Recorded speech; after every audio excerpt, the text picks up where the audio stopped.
In a town full of fake tough guys, Ralph Meeker was the one who didn't have to fake it. He didn't explode like Lawrence Tierney. He didn't brood like Brando. He just showed up, stared through you, and delivered his lines like he'd rather be breaking your fingers. He didn't need scandal. He had presence. And for nearly 40 years, that was enough. Chapter 1. Brando's Shadow, Broadway's Secret. Born in Minnesota in 1920, Meeker wasn't built like your average leading man. He had a linebacker's shoulders, a detective's glare, and a jawline that looked like it had been in a few fights already. He studied at the neighborhood playhouse in New York, same school that churned out tough, technical actors, and quickly made a name for himself on Broadway. When Marlon Brando left A Streetcar Named Desire, Meeker took over as Stanley Kowalski. And here's the wild part. Some critics liked Meeker better. He didn't flirt with rage. He was rage. No vulnerability, no romance, just raw, barely contained male violence. Hollywood took notice. Chapter 2. Mike Hammer. But meaner. 1955's Kiss Me Deadly made Meeker immortal, or at least radioactive. As Private Eye Mike Hammer, Meeker wasn't just hard-boiled.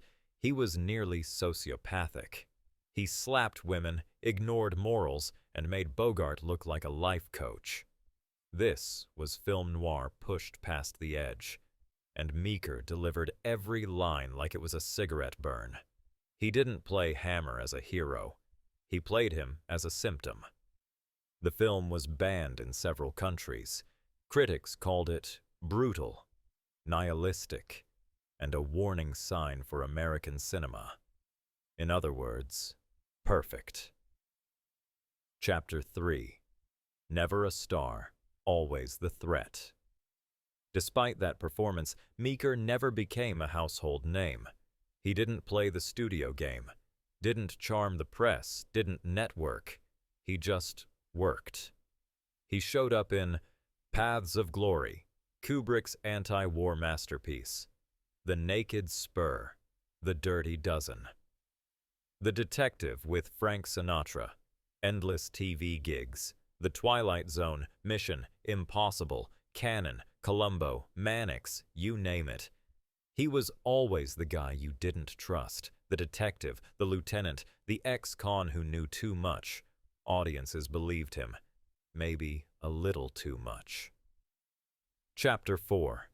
No gossip, no apology.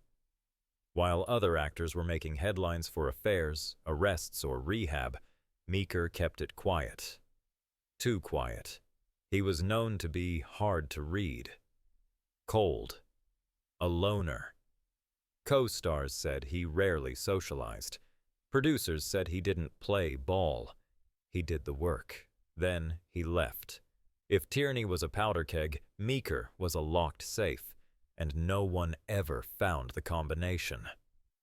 Chapter 5. Fade to black. By the 1970s, Meeker's roles slowed. He still appeared in films, still delivered when called, but Hollywood had moved on to more sensitive villains. He wasn't good at aging into father figures, or quirky uncles. He didn't soften. He just stopped showing up. In the 80s, he suffered a debilitating stroke. He spent his last years in a care facility in Los Angeles, largely forgotten by the town he once made nervous. He died in 1988 at the age of 67. No scandals, no memoir, no apologies, just a quiet exit. The way he lived. Final curtain. Ralph Meeker didn't want to be loved. He wanted to be believed, and he was. In a sea of smiling actors, Meeker was pure grit. He played bad men better than most, because he never flinched, never cracked, never cared what you thought.